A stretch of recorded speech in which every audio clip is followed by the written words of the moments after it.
Suicide. It's the 10th leading cause of death, but remains highly stigmatized in a society based on influence and peer pressure. With the number of deaths by suicide on the rise, specifically in America, there needs to be a bigger emphasis on prevention. It's time to knock down walls and bring to light how an everyday influence, such as media, can help decrease suicide rates and why media ethics are important. There's no denying that the upcoming generations are more digitalized than ever before. Facebook, Twitter, YouTube, and Instagram are all influences to daily lives, as well as TV shows and movies. People often see something on media and decide it's a good idea to try at home. We see this with challenges such as eating Tide Pods, snorting condoms, or even eating a spoonful of cinnamon. As media has a huge effect on decisions and daily lives, it seems more important now than ever before to have laws dictating coverage of difficult topics, such as suicide and the prevention of it. The topic of suicide puts a strain on ethics, as it is often not discussed and viewed as a negative topic. Like many things in life, to get to the end, we have to start from the beginning. It is no different with suicide prevention. To understand how we can help and how media can influence prevention, we need to first look at the stigma and what suicide is. According to the dictionary, stigma means a mark of disgrace or a stain or reproach as on one's reputation. For example, if you broke a bone, you would simply go to the hospital to get it reset with no judgment or shame. Unfortunately, there is a stigma around suicide that causes people to feel judged. They avoid getting help and they think that they are viewed as weak. I recently had the privilege of interviewing Chris Calkins, a suicidologist, on the topic of suicide and how important it is to cover on media correctly. Chris also shared signs and symptoms to look for in those around you and prevention media companies can take to include a more preventative view on suicide. I'm Chris Calkins. I am full-time faculty here at Century College in the Emergency Medical Services program. I work part-time as a paramedic for the city of Woodbury, but I also am the executive director of the Stroop Calkins Center for Suicide Research.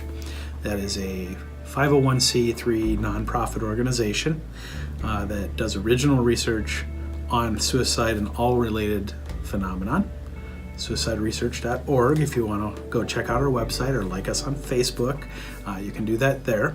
So I became a suicidologist on March 5th, 2003. That's the day that my wife died of suicide. That is the day that I made obligated myself to studying suicide and understanding it in all of its forms and to make sense out of what happened. So that is the day I became a suicidologist. Everything I've done since that time has been to study it, understand it, read about it, present on it, write on it, et cetera, et cetera. And that's taken me all over the country and all over the world to do that. While there are many contributing factors to the stigma around suicide, such as family, friends, and school, the biggest remains media. Film, television, and music portrayals of suicide perpetuate and glorify stereotypes that may lead to imitation acts. Many social sites even go as far as to see self-harm, suicide, and depression as beautiful, romantic, or deep. While a mentally stable person can see how misleading media is on these topics, one with suicidal ideations or hurting can be pressured into believing these things as they are vulnerable. There are ways that we can talk openly about suicide and how we can all help one another without contributing to individuals' suicide rate. So one of the things that we're concerned about in modern times is something called the Werther effect. Now, the Werther effect is somebody who is vulnerable to suicide, who sees something that's either in the news about suicide or it even may be fictitious. The reason it's called the Werther effect is there was a book written in the 1800s called The Sorrows of Young Werther by Goethe, was the name of the author, and that was in Germany. And after that book was published, there was a serious uptick in the number of suicides in that area amongst the readership. World Health Organization, or WHO, states the understood fact that media plays a significant role in contributing to suicide, but also its prevention. WHO goes on to state, vulnerable individuals may be influenced to engage in intimidative behaviors by reports of suicide, particularly if the coverage is extensive, prominent, sensationalist, or explicitly describes the method of suicide. So people like 13 Reasons Why can be very dangerous if you irresponsibly portray suicide. I want to be clear that talking about suicide is appropriate. Research has shown over and over again that asking somebody, are you thinking of hurting or killing yourself? Do you have a plan for how you would do that? And do you have access to the means to do that? Is a perfectly acceptable and appropriate question. A question that we teach our paramedic students and our EMT students to ask, because you need to know. And the research is very clear that it does not put the idea in somebody's mind. They're already thinking about it. And if they're not already thinking about it, it's not going to make them take their life. But what does hurt people is people who are already suicidal, who are vulnerable, may have a history of depression, the number one cause of mental illness associated with suicide, although there's others too. And they see suicide portrayed wrong. It can make them vulnerable. So people say, I watched 13 Reasons Why and it didn't do anything to me. Well, that person's not vulnerable, so of course it didn't do anything to them. It's the vulnerable person it does something to. The media is often covering stories of those who have recently passed from suicide, or perhaps a movie is showing someone's life including suicide. Suicide is a hard topic for anyone to talk about, but especially news reporters and journalists. Imagine reporting it on the 5 o'clock news, where many families will hear and be affected that a famous person, celebrity, has passed. It is cold and exploitive business. Journalists are often subject to asking tough questions or leading interviews with grieving families. It remains important for a journalist to remember the golden rule principle, often heard as do unto others as you would have them do unto you. The golden rule could be applied to media professionals while interviewing grieving families, remembering that they're hurting and need to be treated with dignity and respect. While it might seem harsh, journalists are aiding to bring down the stigma of suicide by talking about it. With the important task of coverage comes an even greater responsibility of correctly reporting in an ethical way. The World Health Organization has published a resource guidebook for media professionals and suicide coverage. For an example of irresponsible media coverage, watch the following. Putting the person up on a pedestal and making it seem like they had a perfect life. Nobody has a perfect life, for sure. Not you, not me, nobody. We all have our faults. We're human beings, just like anybody else. And to make somebody seem like they're a super being or something like that can skew things. You don't want to go into specifics about the manner or the cause of death. It doesn't matter how somebody died of suicide. You don't need to go into graphic details. Going into graphic details, the research has shown if you depict a suicide in a certain manner, and if somebody is vulnerable and that piece of work, whether it's news or fictional, is influencing it, that person will choose that method more than not statistically. So so going into the sort of details, getting into the gruesome facts. Now it's difficult with people in emergency medical services, my field, and healthcare, because we have a morbid sense of humor and a morbid sense of curiosity, kind of comes along with the territory. But you don't really need to go into those kinds of details. So using the method, not using the opportunity to give important messages. We can see that media has a large impact on lives, but what can be done in implementing the prevention of suicide? While the first step is to decrease the stigma, the next step in prevention is recognizing. The following are signs and symptoms one might notice in a suicidal person. Suicide signs and symptoms can be different for different people, of course. Often tied to depression, but not always. There's other things that are tied to it, whether it's borderline personality disorder, substance abuse, schizophrenia. Nicotine addiction is actually one of the top 4, believe it or not, because of some of the mechanisms for suicide. It's in the top 4, believe it or not. So those are underlying concerns. Of course, there's some, not everybody who dies by suicide is mentally ill. There are some culturally related suicides, like Tibetan monks who self-immolate, like the practice of sati in India, where the woman is expected to throw herself on the funeral pyre of a husband who's died, etc. And then you think of the whole death with dignity crowd, the people who are terminally ill that end their lives early.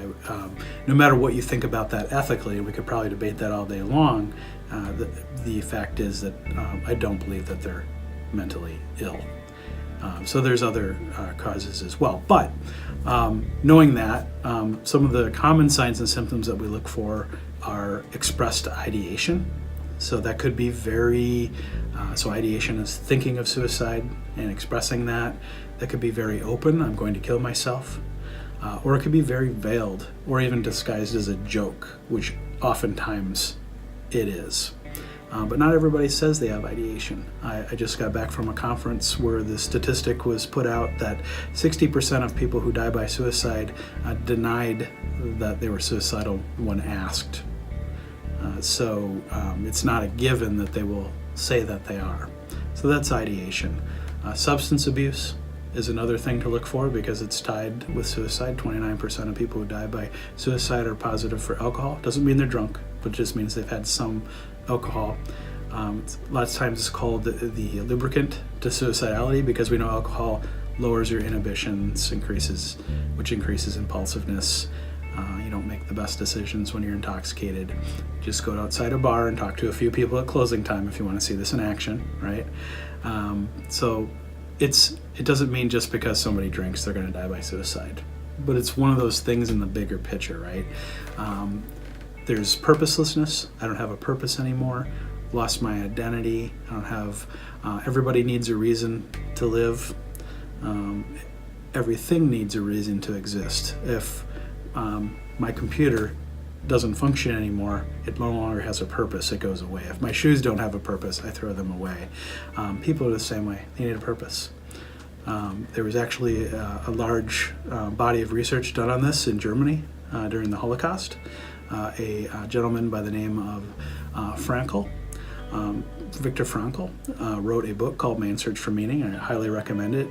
If anybody wants a short but powerful read. He was a Holocaust survivor, was imprisoned by the Nazis, and he was a psychologist, and he actually, I guess he took lemons and made lemonade. He studied suicide in the prison camps, the concentration camps, and noticed when people no longer had a reason to live anymore, when they lost their meaning, that they soon died by suicide afterwards. And he started noting this trend. So he was one of the first people to start tying that to meaning or purpose. His meaning was to take care of his parents. He didn't realize that the Nazis had already murdered them, tragically. But that's purposelessness, and that's really important. Anxiety is something to look for because it's tied with suicide, and anxiety and depression are sort of like cousins. They often go together. If you have one, usually you have the other, but not always.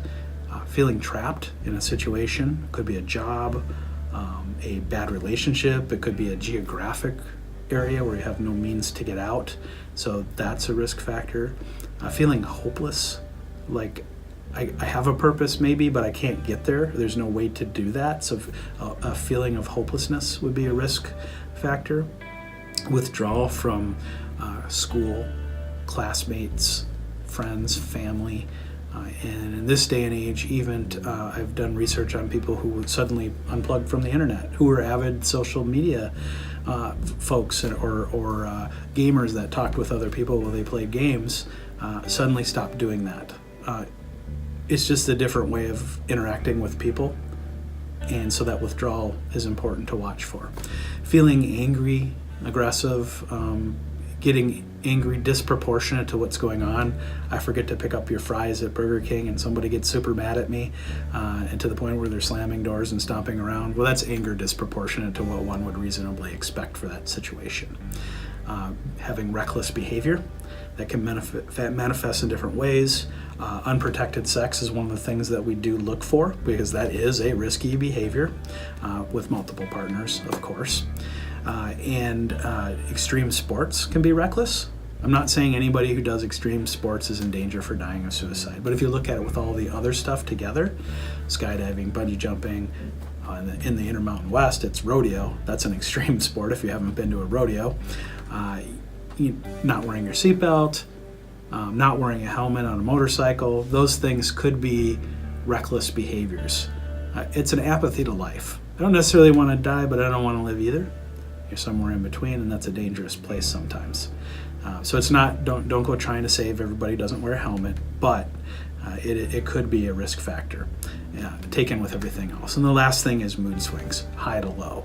So they're happy in one moment, low the next minute, depressed. But people think of depression the wrong way too. It's not feeling bad or sad necessarily. It can also just be the inability to feel good. You're apathetic. Neither good nor bad. You don't care what happens. You don't want to die, but you don't want to live. You don't care either way. And that's a dangerous spot to be in too.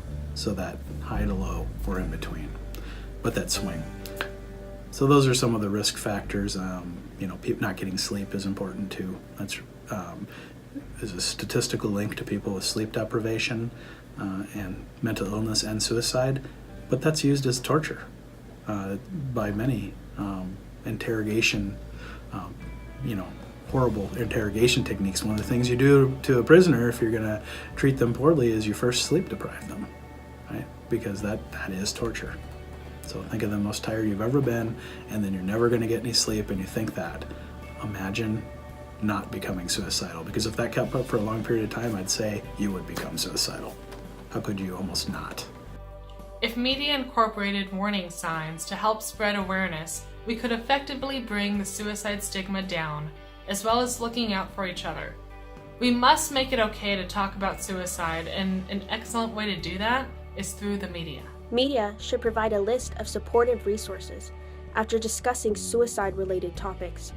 Listing available resources will provide immediate avenues of support for individuals that may have become distressed or are now considering self-harm as a result of the material. So we need to convey those statistics, the urgency, the importance of what's going on, and then give the National Suicide Prevention Lifeline phone number, 1-800-273-TALK. That's the number. So people miss that opportunity. That should be included in any PR. At the end of the day, we want everyone to make it back home. Suicide is experiencing increasing rates, especially in America. Hey, suicide is the 10th leading cause of death in the United States. Suicide, if you're going to be state specific, is the 8th leading cause of death in the state of Minnesota. Suicide takes more lives every year in the state of Minnesota than traffic accidents, fires, severe weather incidents, and homicides combined in Minnesota every year. But yet we're so worried about being murdered, we're so worried about dying in a fire, it's a serious problem. A police officer is 3 times more likely nationally to die by suicide than to die by being killed by anybody they encounter on a scene. And in Minnesota, that rate is 5 times higher. It is time to take away the power of a stigma and to start preventing by communicating. It takes only a few moments to talk to someone and check in on them. Youth are among the highest of age groups to take to social media as examples and to be peer pressured and bullied. Talk to your friends, families, and coworkers. Notice if they are having a bad day or seem depressed. Monitor what your children are exposed to from the media and make it okay to talk about suicide, and that there is help and hope. There is 1 death by suicide in the world every 40 seconds, and in the United States there is 1 death every 12 minutes. So let's start breaking down the walls today together. Share this message with your friends, and let's be more aware of what effects media has on our lives today.